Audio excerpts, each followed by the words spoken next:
Welkom, leuk dat je kijkt. Naast mij zit holistisch dierenarts Aleid Hillebrand. Aleid is niet alleen dierenarts, maar ook humaan-acupuncturist, docent en auteur van een boek. Samen met Erik heeft ze een boek geschreven over de 5 elementen bij de huisdieren. Karaktertype heet dat boek. En Aleid is hier niet zomaar, want we gaan een 5-delige miniserie maken, waarin we de elementen één voor één gaan bespreken. En waarin we er dieper op in gaan duiken. Hè? Ja, leuk. Aleid, ik ben ontzettend blij dat je er bent. Ik vind het echt heel erg leuk. Laten we gelijk beginnen. Kun jij iets meer vertellen over de 5 elementen, wat het precies inhoudt en waar het vandaan komt? Ja, de 5 elementen is een onderdeel van de Chinese geneeskunde. Waarbij er naar het lichaam wordt gekeken. En het is een manier om te kijken waar zijn disbalansen, waar zitten disbalansen in het lichaam. En hoe kunnen we dat dan weer in een behandeling rechtzetten? Dat is natuurlijk het streven. En sorry dat ik jou gelijk al even onderbreek. Je hebt het over het lichaam en dan denk ik dat we het gewoon zowel over het menselijk lichaam hebben als bij dieren, hè? Ja, absoluut. Ja, dus dat geldt voor mensen en het is ook in de oudheid ontwikkeld eigenlijk voor mensen. En het zijn de 5 elementen en het zijn 5 elementen die uit de natuur komen. En ze hebben gezien dat bepaalde processen die in de natuur gebeuren, bijvoorbeeld water voedt het hout. Plantjes en bomen hebben water nodig om te groeien. Ja. Dat eigenlijk ook op het lichaam te betrekken is. En zo hebben ze langzaam dat systeem van de 5 elementen, wat voor de natuur al bestond, hebben ze op het lichaam eigenlijk betrokken. In eerste instantie voor mensen, maar later ook voor dieren. Ja, leuk. En welke 5 elementen zijn er dan? Want je had het al over de natuur, dus ik verwacht natuurelementen. Ja, dat zijn hout, vuur, aarde, metaal en water. Ja, en kun je die dan ook bijvoorbeeld aan een seizoen koppelen? Ja, die zijn aan heel veel verschillende dingen te koppelen. De correspondenties wordt dat genoemd. Maar die zijn zeker aan seizoenen te koppelen. En zo hoort hout bijvoorbeeld bij de lente, metaal bij de herfst. Zo heeft alles zijn eigen seizoen. Elk element heeft zijn eigen seizoen. Maar zoals ik zei, er zitten veel meer correspondenties aan. Leuk, dankjewel. Ja. Nou, ik zeg, we gaan induiken op die specifieke elementen. De winter, dat is het element water. Aleid, vertel eens, wat kun je ons vertellen over het element water? Nou, zoals je al terecht zegt, het seizoen winter hoort bij het waterelement. En daarbij hoort ook de koude, hoort daarbij donker, dus de donkere kleur, maar natuurlijk ook de donkere dagen die wij kennen in de winter. En het waterelement gaat heel erg over rust en regeneratie. Dus de rust en het terugtrekken, teruggetrokken zijn eigenlijk in de winter.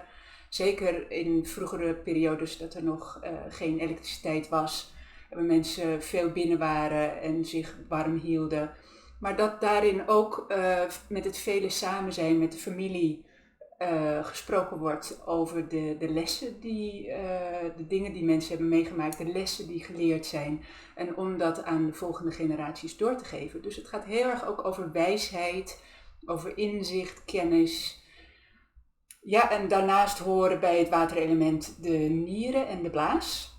Dat zijn natuurlijk de organen die over de waterhuishouding gaan in ons lichaam. De emotie die bij het water hoort is angst. En dat is eigenlijk ook een beetje wat we kennen van de nacht. Want de nacht is in een etmaal de waterperiode. Dat dingen zijn 's nachts gewoon een beetje enger. Ja. Dus dat is de angst die daarbij eigenlijk komt kijken. Duidelijk. En als je dan een watertype zou omschrijven, hoe zou je dat dan doen? Een watertype zijn over het algemeen hele rustige, vaak ook hele wijze mensen of dieren. Je ziet het ook echt wel bij dieren. Katten zijn over het algemeen, die hebben best wel wat water in zich, terwijl die ook natuurlijk de andere elementen hebben. Maar eigenlijk als je katten als echt één groep neemt, dan zijn het best wel watertypes. Gewoon dat rustige zen zijn, zoals een kat eigenlijk alleen maar kan zijn. Die wijsheid die ze hebben. Maar angst overheerst heel snel voor deze dieren en het kunnen dus in gedrag voor dieren kunnen het hele moeilijke dieren worden om als eigenaar mee om te gaan. Omdat angst zo kan overheersen. En angst is een remmer voor het leerproces. Dus als een dier te angstig is, dan kan hij ook niet leren, niet goed leren. En er moet eerst een setting zijn waar ze zich veilig voelen, in een vertrouwde omgeving, bij een vertrouwd iemand die de rust en de kalmte heeft, die ze niet gaat pushen, daar kunnen ze ook niet tegen. Dan zullen ze stapje voor stapje kunnen ze voortgang maken en leren. Maar dat kan soms wel eens heel moeilijk zijn. Dat is best interessant wat je nu zegt, hè? Want je zegt de watertypes vinden het moeilijk om gepusht te worden, vooral als ze in de angst zitten. Dan kan ik me zo voorstellen dat een watertype dier niet zomaar bij elke eigenaar past. Nee. Als je kijkt naar de elementtypes van de eigenaar, een houttype is heel erg, die wil gaan en die wil door het bos rennen en misschien wel sporten doen. Ja, dat is voor een watertype dier, die moet eerst kijken, waar ben ik en voel ik me hier wel veilig en wie zijn de andere mensen, wie zijn die andere dieren. Die kan zich daar niet meteen aan overgeven. Dus dat zou totaal geen goede match zijn. Nee, en water met water is alleen een goede match wanneer het in balans is, kan ik me zo voorstellen. Ja. Want anders versterkt het elkaars angst. Ja. Als een watertype eigenaar niet goed zelf in balans is en te voorzichtig, snel angstig is, dan zal die inderdaad die angst en onzekerheid makkelijk overdragen op zo'n watertype dier. En die voelt dat feilloos aan. Ja. En die voelt dan, het is hier niet veilig. Dus die is dan extra op zijn hoede. Maar als een watertype eigenaar goed in balans is, die heeft de rust en de zachtheid. En het begrip waarschijnlijk. En het begrip voor dat een dier, zeker dan zo'n dier, dat die alle tijd en alle ruimte nodig heeft en die zal dat ook geven. Ja. En je gaf net al aan de katten, dat zijn vaak watertypes. Ja. Als we het even naar de honden betrekken, in welke rasgroepen zie jij veel watertypes? Ja. In waterelement het waterelement zie je niet zo heel veel heel specifieke rassen. Waarschijnlijk komt dat omdat angst relatief makkelijk voor ze overheerst. Dat er niet zo heel sterk op geselecteerd wordt. Maar toch zie je relatief veel watertypes in de windhonden. En ook nog wel eens in de reuzenrassen, zoals Deense dog, Duitse dog. Juist van klassiek gezien, de watertypes zijn vaak ook lange mensen met lange beenderen. Echt lang. En dat zie je natuurlijk in die reuzenrassen. Zie je dat ook terug.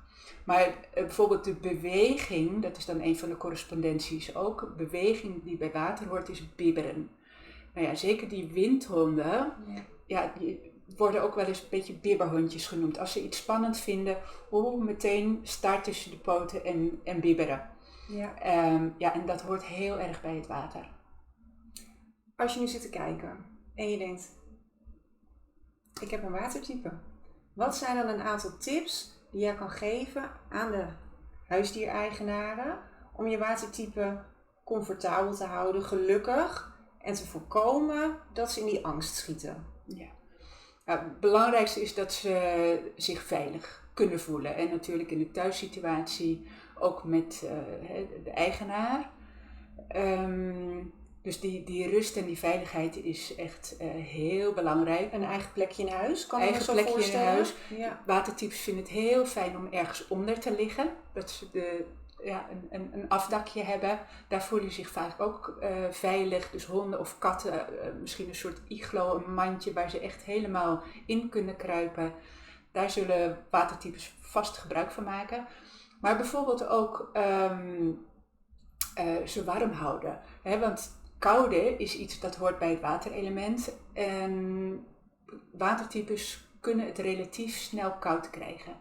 En dat kan echt pijn doen op een gegeven moment. En zorg dat ze warm blijven en natuurlijk zeker in de winter. En het zijn misschien wel honden die in de winter een jasje aan moeten. Ja. En persoonlijk, vroeger dacht ik, nou, moet een jasje aandoen, moet dat nou? Tot ik zelf een keer een metaal watertype had. Ja. En ik zag gewoon, ze had het koud. Dus puur voor de functionaliteit kan het zinvol zijn. Ja, die hebben echt die extra warmte nodig in de winter. En misschien ook al ietsje eerder dan als het echt heel koud is. Maar ja, die hebben gewoon meer warmte nodig. Ja. Dus En maling hebben aan de jasjesmening en gewoon lekker een jasje aantrekken als jij denkt dat jouw watertype het nodig heeft. Ja, absoluut. Dat zijn goede tips. Meer tips natuurlijk in jouw boek. We zorgen voor een linkje onder deze video voor degenen die het boek willen vinden. Je hebt al het een en ander verteld over de gezondheid, hè? De nieren, de nierenergie. Ik weet bijvoorbeeld dat de nieren vaak die liggen in de onderrug. Hè? Dus kun je iets meer vertellen over onderrugklachten die bij watertypes vaak voorkomen? Ja, wordt gezegd dat de nieren, ofwel het waterelement, die controleren de onderrug, maar ook eigenlijk de heupen en de knieën. Dus als er problemen zijn met de onderrug of problemen met de knieën met name, dan denken we meteen aan het waterelement. Dus de onderrug ook warm houden. Hè. Dat is dus ook met name de plek die warm gehouden moet worden bij kou. Maar als er dus problemen met de onderrug ontstaan, bijvoorbeeld met spondylose, eventueel met een hernia, dan zijn dat problemen waar wij dan meteen aan denken, het waterelement is op dat moment flink uit balans. Ja. En moet dan ondersteund worden. En dat kan met kruiden, dat kan natuurlijk met acupunctuur of met het geluidsbestand. Ja, het geluidsbestand water hebben wij in onze audiotheek staan. Je geeft het al aan, in zo'n gevallen zou je die inzetten. Wat zijn nog meer gevallen waarin je zou kiezen voor dit bestand? Ja. Het geluidsbestand water zouden we inzetten in de winter om dan extra dat waterelement te ondersteunen. Bij rugproblemen, ook bij knieproblemen, natuurlijk bij problemen met nier en blaas. Als er duidelijke tekenen zijn van dat het waterelement uit balans is, bijvoorbeeld bij heel angstig gedrag. En hier maak ik dan ook een link naar het vuurelement. Dus dan moeten de kijkers natuurlijk maar ook daarnaar kijken. Omdat namelijk het water het element is wat het vuur controleert. We zien dat in de natuur ook. Als er brand is, dan blussen we met water. Ja. Nou, er moet altijd natuurlijk wel een beetje vuur zijn. Maar het vuur mag niet te groot worden. Overheersen. Ja. Dus als het water uit balans is en het water is te weinig, dan heb je kans dat het vuur heel erg gaat oplaaien. Dus als er vuurproblemen zijn, en dan met name in het gedrag, dan kan het soms ook heel goed zijn, juist dat om dat water te gaan ondersteunen, zodat dat dan kan helpen om het vuur zeg maar te blussen. Te blussen als het ware. Ja. Kijk, dat zijn goede tips. Nog eentje die me te binnen schoot. We hebben het al een tijdje over angst en dingen. Angstbijters bij de honden. Is dat ook iets wat je in het waterelement zou kunnen typeren? Die zou ik, het kan natuurlijk altijd. Ja. Maar ik zou het angstbijten eerlijk scharen onder het vuur. Een vuurtype, vuurelement, wat dan, zoals we dat noemen, naar het waterelement schiet. Of dat een karaktersprong krijgt naar het water. En dat een vuurtype dusdanig uit balans is, maar tegelijkertijd het water ook. Maar een vuurtype zal makkelijk bijten in zo'n geval. Een watertype die zal echt proberen te vluchten en misschien nog wel een beetje vechten, maar over het algemeen doen ze dat heel stil. En echt vechten om alleen maar proberen weg te komen. Ja. Maar dan kan het in zo'n geval, als het dus sprake is van een te veel vuur, kan het wel zinvol zijn om dat water juist een beetje te ondersteunen om dat vuur weer wat te blussen. Ja, zo zeker. heb ik het goed begrepen. Ja, hè? absoluut. Leuk. Absoluut. Dankjewel. Ik heb ontzettend veel geleerd over het waterelement. Ik wil jou ontzettend bedanken. Heel leuk gesprek wederom. Ben je benieuwd geworden naar de andere elementen? Zorg dan dat je abonneert op ons YouTube kanaal en mis geen één video.